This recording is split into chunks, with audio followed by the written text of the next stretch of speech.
मंडळी, तुम्ही शाळेत असताना वर्गातल्या मागच्या बेंचवर बसून मित्रांसोबत एक गेम नक्की खेळला असाल. 2 रेघांच्या वहीवर टिंब काढायचे. मग आळीपाळीने एक रेघ जोडायची.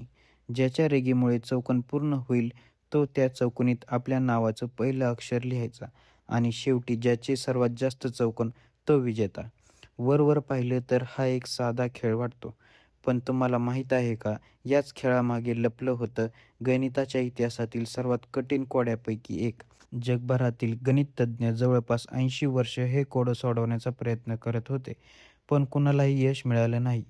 अनेकांनी तर हे कोडं कधीच पूर्णपणे सुटणार नाही असं जाहीर करून टाकलं आणि मग आर्टिफिशियल इंटेलिजन्सच्या दुनियेतून ओपन एआयने हे दावा केला की त्यांनी हेच कोडं फक्त 32 तासात सोडवलं. हा दावा खरा आहे का? नेमकं हे कोडं काय आहे? ते कोणी तयार केलं? ते एवढं कठीण का होतं? आणि एआयने नेमकं काय केलं?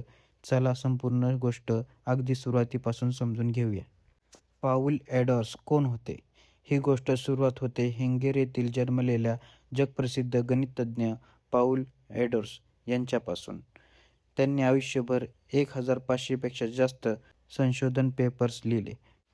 500 हून अधिक गणितज्ञांसोबत काम केलं आणि अत्याधुनिक गणिताला नवी दिशा दिली.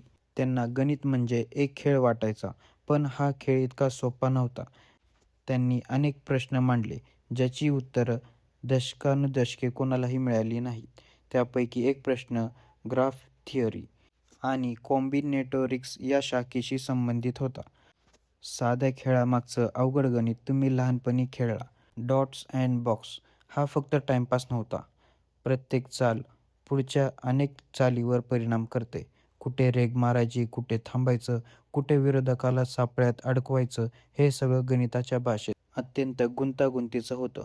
बोर्ड जितका मोठा तितक्या शक्यता जास्त वाढायच्या आणि काही वेळानंतर त्या शक्यता अब्जावधींच्या पुढे जातात. याच कारणामुळे हा खेळ संगणकासाठी सुद्धा सोपा नव्हता.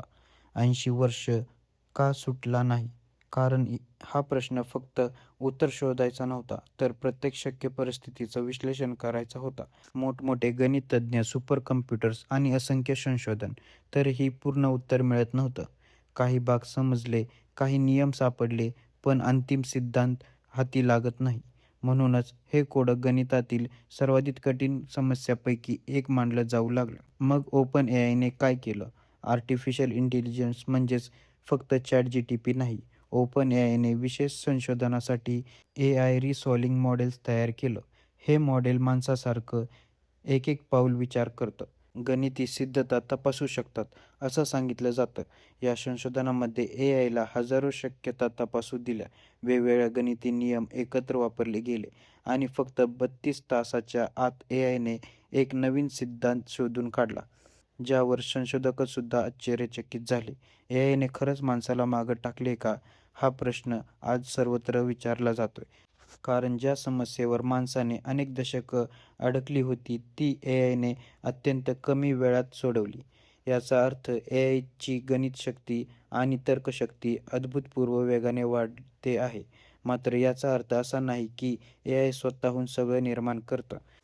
त्याला दिशा देणारे, डेटा तयार करणारे आणि अंतिम पडताळणी करणारे माणूसच असतो. या संशोधनाचं महत्त्व काय? हा शोध फक्त एक कोड्यापुरतं मर्यादित नाही.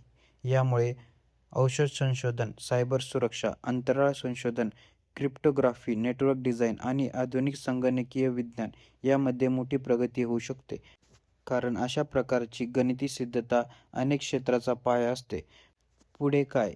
आज एआय चित्र तयार करते, व्हिडिओ तयार करते, कोड लिहिते, गाणी बनवते आणि आता जगप्रसिद्ध गणित प्रश्नावरही काम करू लागलाय. म्हणून पुढच्या काही वर्षात अशक्य वाटणाऱ्या गोष्टी शक्य होऊ शकतात. पण त्याच वेळी एआयचा वापर जबाबदारीने करणे तितकंच महत्त्वाचं आहे. तर मंडळी, एका साध्या वाटणाऱ्या टिंब आणि रेखाच्या खेळामागे इतकं मोठं गणित दडलं होतं, याची कल्पनाही बहुतेक लोकांना नव्हती. 80 वर्ष जगभरातील गणिततज्ञ ज्या समस्येवर मेहनत घेत होते, त्या दिशेने एआयने अवघ्या 32 तासात मोठी झेप घेतल्याचा दावा समोर आला आहे. हा क्षण आर्टिफिशियल इंटेलिजन्सच्या इतिहासातील एक महत्त्वाचा टप्पा ठरू शकतो. आता प्रश्न फक्त एवढाच आहे, एआय माणसाच्या सहाय्यक राहणार की भविष्यात अनेक क्षेत्रामध्ये माणसापेक्षा पुढे जाणार? याचं उत्तर येणारा काळच देईल.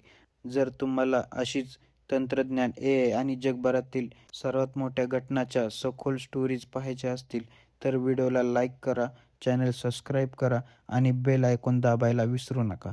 धन्यवाद.